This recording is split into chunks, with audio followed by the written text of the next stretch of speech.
It's 10 o'clock. Now, Fox 35 News at 10.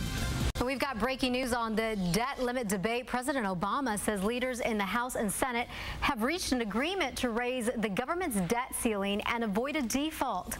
It cuts $1 trillion for the next 10 years. Republican House Speaker John Boehner said tonight the compromise is 98% of what the GOP wants. The president, however, also saying this is not the deal that he would have preferred.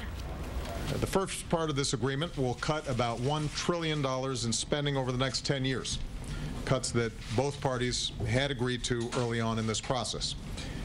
The result would be the lowest level of annual domestic spending since Dwight Eisenhower was president. Until lawmakers vote to approve the compromise, again, not a done deal here. For more insight on what might happen, we are joined by financial quarterback Richard Reyes and certified financial planner Nancy Hecht. Thank you both for coming in. Let me start with Nancy. If there is no deal come Tuesday night, how could this affect us? Nancy, let me start with you. Well, I think it's going to be much more of an emotional impact on the average investor than it is a financial impact on the average investor. I think a lot of people feel that the whole process, especially over the last 2 weeks, has been very politically driven, but nobody likes uncertainty. We as Americans don't like uncertainty. The markets don't like uncertainty. So it's going to be, again, more of an emotional impact initially, I think, than a financial impact. Richard, do you agree? What's your take? Yeah, most certainly. I mean, emotions have a lot of play into it. From the standpoint of just the average investor, you know, this has no impact.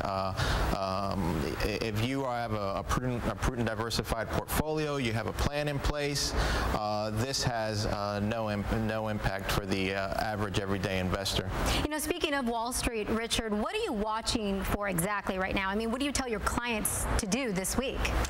Well, from the standpoint, again, getting back to, it sounds like a broken record for my clients and the way we work with them, we strive on to make sure that they have a plan in place, that they have a prudently diversified portfolio, and we keep educating them and telling them, you know what, when you're invested in a diversified portfolio and you're invested in equities, you're invested in companies, you're invested in capitalism, you're invested in free markets.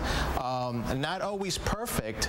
It has some flaws in it, but that's what you're invested in. And when you're invested in companies, one of the things you have to understand is that just because the government does dumb decisions, and just because the government has budget problems, and just because the government does stupid things, does not mean that the companies you're invested in do the same things. And Nancy, real quick, I got to ask, you know, should we be concerned to see our credit card bills and gas prices spike even just a little bit over this? No. And I think if for the average consumer you see a spike in interest rates on your credit card and we see it at the gas pump, it's pure opportunity. There will be nothing economic making that happen. All right, it's going to be interesting to see what happens. Financial quarterback Richard Reyes and certified financial planner Nancy Hecht, thank you both for coming in tonight. Thank you.